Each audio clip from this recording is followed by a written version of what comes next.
This is Front Up on GenoTV.com, Channel 99. I'm Dan Drake, and our guest today is Chris McClaughlin, the president of the Nantucket Flying Association. Hi, Dan. How are you, Chris? Great, thanks. I'm glad to have you here. Nice to be asked. Want to talk to you a little bit about the plans of the Flying Association, but first, why don't you fill in the viewers on your background and what you've done? And Okay. Well, I was born in Toronto in 1964, and we started summering here in 1968. And then my mother moved here in 1982, bought a house right in town, and we've sort of, Nantucket's always been a part of our life.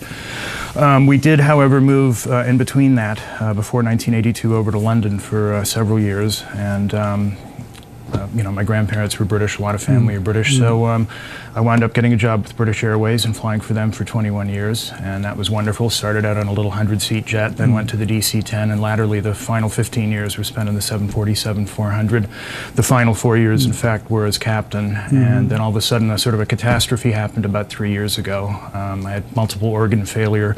They had not diagnosed the fact that I'd had hepatitis my entire life, and that's kind of strange because we do so many different medicals, but they're fairly glancing blow medicals. They don't look in depth terribly. So if you have something serious under the surface, you know, you're sort of lulled into this sense of complacency by the fact that you're seeing doctors regularly, but they don't probe terribly deeply. So anyways, that resulted ultimately in an organ transplant and retirement from British Airways, which is very sad because I didn't get fit enough in time for their procedure. If you're not better in 18 months, that's it pretty much. But so I'm officially retired back here, as always, because we've been commuting the whole 20 years to and from Nantucket from London. And here is where we have our little Cessna 172. So, and last year you took a road trip. Just getting there, yeah. So everything's in tatters. You know, out of the ashes rises this phoenix. I get this ridiculous idea to try and, you know, do something for organ donation and try and raise a little money for my hospital, King's College Hospital in London, by doing a really silly flight. Now, we'd already done coast to coast, so repeating that would be pointless. So where's the furthest we could possibly go with only 4-hour legs in terms of fuel? The bottom of South America. So Corin got me a map. My wife Corin is a private pilot as well. She's wonderful, and I wish she could be here today. But she got me a map in Borders and Hyannis, and I got a pen that was about the length of a tank of fuel.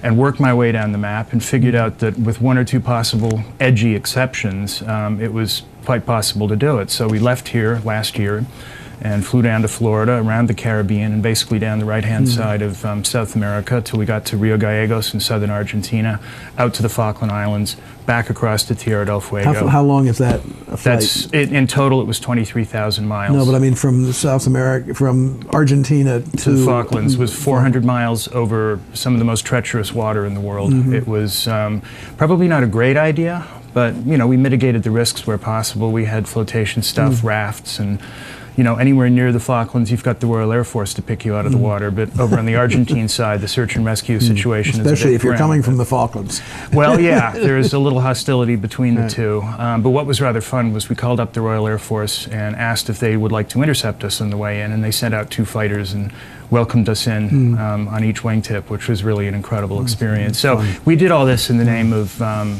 organ donation awareness, the fact that, you know, 1 donor can save 8 lives and improve up to 75 others, and all kinds of people. 18 Americans die every day because of the lack of donor organs, and that's just a ridiculous situation because we're just going to throw this stuff away, either set fire to it or bury it. So why not pass life on to other people? So at the end of the trip, we get back and it's still poor old Nantucket with no active general aviation scene. And we'd started in 2004, the Nantucket Flying Association, really just a group of interested pilots, you know, based here. Some had airplanes, some wanted to fly, frustrated students. And, you know, we got together and we had meetings and barbecues. And after... Do you know, excuse me for interrupting, but when, do you know when the last sort of flight school or anything of that sort was available? Any kind of training and so forth was available here? Bill McGrath, who's one of our board members, he used to run what's called an FBO, a fixed base operator, basically a sort of a flight school with a mechanic and a couple of flight instructors on staff and rental airplanes. And that was going back to when I was about 20, so I mean we're talking almost 30 years ago. You'd need to be near, you know, approaching 50 to remember when we had airplanes here.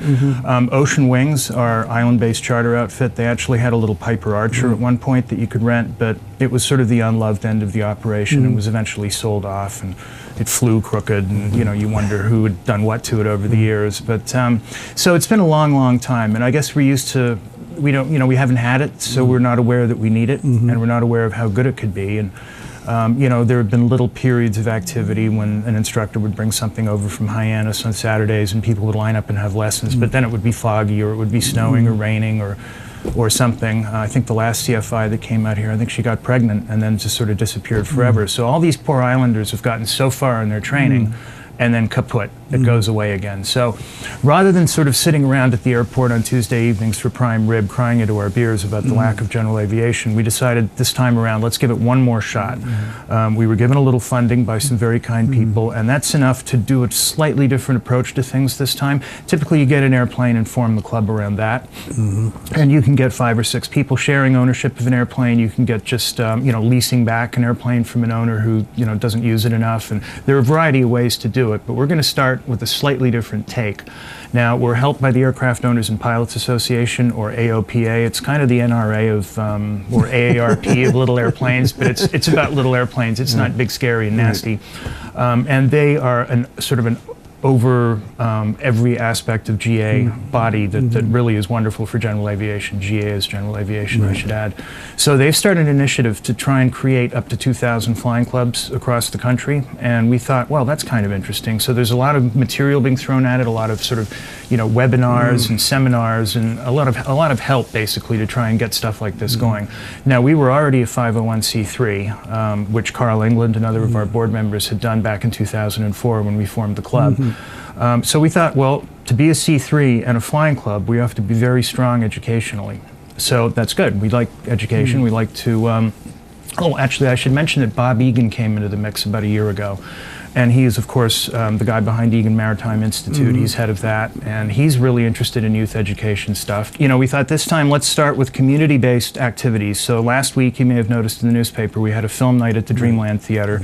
We showed a world. Sorry, I didn't make that.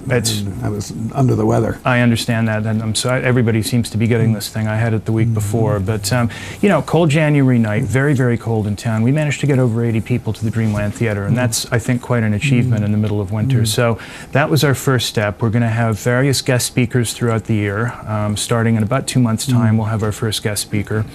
And I probably shouldn't say who it is, but he's going to be a very interesting one. In fact, we're only going to get very interesting ones. And then this summer, we're reviving the youth aviation camp that used to be put on in conjunction. Well, a variety of mixture of people have put it on in the past. This year, it didn't happen, and that was sort of one of the things that led to the resurgent effort to get this going. So from June 24th to 28th, we'll be holding Nantucket Youth Aviation Camp. The sky's the limit, and that'll be open to 9 to 14-year-olds. You know, an 8-and-a-half-year-old who's bats about aviation would be just fine. Similarly, a 14-and-a-half-year-old who's bats, you know, so, but roughly a sort of a 9 to 14 middle school type age range. And there will be rocketry, helicopters going for flights, getting cool airplanes in. We'll get a helicopter in at some point. So a whole variety of stuff, and airport operations, touring the air traffic control tower. You know, everything that sort of makes up aviation will take place during this week. And then hopefully with the momentum that this creates, we'll work towards ultimately getting a simulator in a little airplane, and we'll start some flying lessons. And certainly Bob Egan would love to see us offer scholarships to high school students. I have approached Mo Gibbs of the United States Coast Guard Auxiliary. Wouldn't it be nice to maybe have a scholarship for a serving Coast Guard member? And we'll just see if this sort of thing develops as a result of these community activities. And we'd also like to work with the Community Foundation of Nantucket and try and set up a fund, because we are a 501c3. We will need to find people who love aviation to try and help us out, not just financially too. I mean, anybody who wants to take flying lessons, go to our website, please, and I should start plugging that now. It's acfly.org, ACKFLY.org. Go on the website. There's a contact email. There's a phone number. It's actually our media and outreach person that's provided her phone number for the moment. I'll probably stick mine on there in fairly short order. But if you're interested in helping out with camp, if you're interested in taking lessons ultimately, if you're interested in any aspect of aviation, we aim to be the focal point for that interest on Nantucket Island.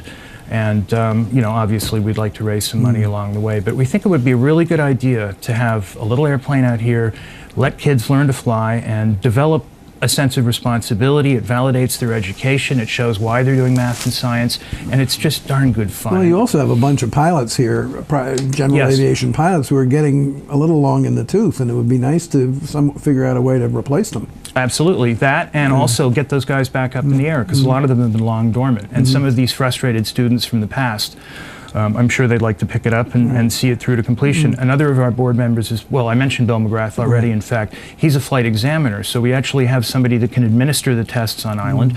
I'm a flight instructor, and we have a few more flight instructors here. And we can really, with one airplane, it doesn't take very much to keep very many people, I should say, to keep one airplane busy.